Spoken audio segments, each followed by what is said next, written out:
placed in a magnetic field.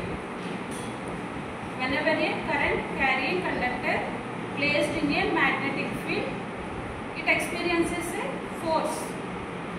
So magnetic field అనేది idea ఉందా మీకు? ఐడియా ఉందా? టూ మ్యాగ్నెట్స్ తీసుకున్నాం మనం. ఆ టూ మ్యాగ్నెట్స్ మధ్యలో మీకు మ్యాగ్నెటిక్ ఫీల్డ్ అనేది ఉంటుంది కదా.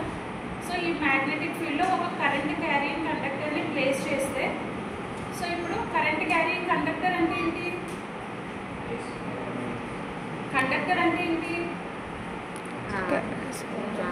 ఏదైనా ఒక ఎలిమెంట్ కరెంట్ పాస్ అవుతే దాన్ని ఏమంటాం?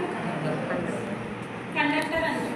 సో ఇప్పుడు ఈ కండక్టర్ అంటే కరెంట్ క్యారీయింగ్ కండక్టర్ అంటే, సో ఈ కండక్టర్కి సమ్ సప్లై ఇచ్చాం, ఓకేనా? ఇచ్చినప్పుడు దాంట్లో కరెంట్ పాస్ అవుతుంది కదా. సో ఇప్పుడు అది ఒక మ్యాగ్నెటిక్ ఫీల్డ్లో ప్లేస్ చేసినప్పుడు ఏమవుతుంది?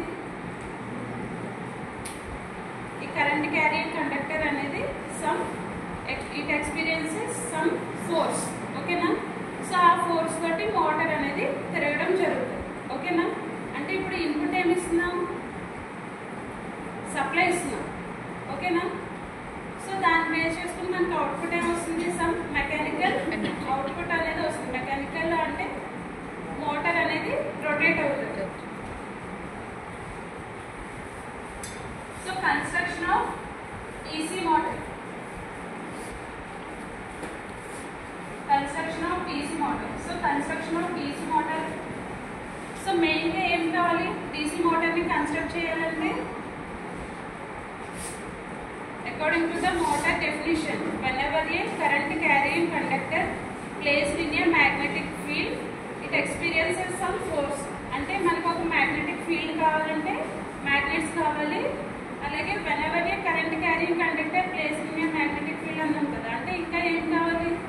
కరెంట్ క్యారీయింగ్ కండక్టర్ ఒకటి కావాలి, దానికి సప్లై కావాలి. అంటే ఇప్పుడు కన్స్ట్రక్ట్ చేయడానికి మనకి ఏమేమి కావాలి? మ్యాగ్నెట్స్, అలాగే ఒక కండక్టర్ కావాలి కదా. సో ఫస్ట్ ఏం తీసుకోవాలి? మ్యాగ్నెట్స్. సో మ్యాగ్నెటిక్ ఫీల్డ్ ఉండాలంటే ఫస్ట్ మనం ఏం కన్సిడర్ చేసుకోవాలి? పార్ట్స్, మ్యాగ్నెట్స్, అలాగే కండక్టర్ ఉండాలి కదా.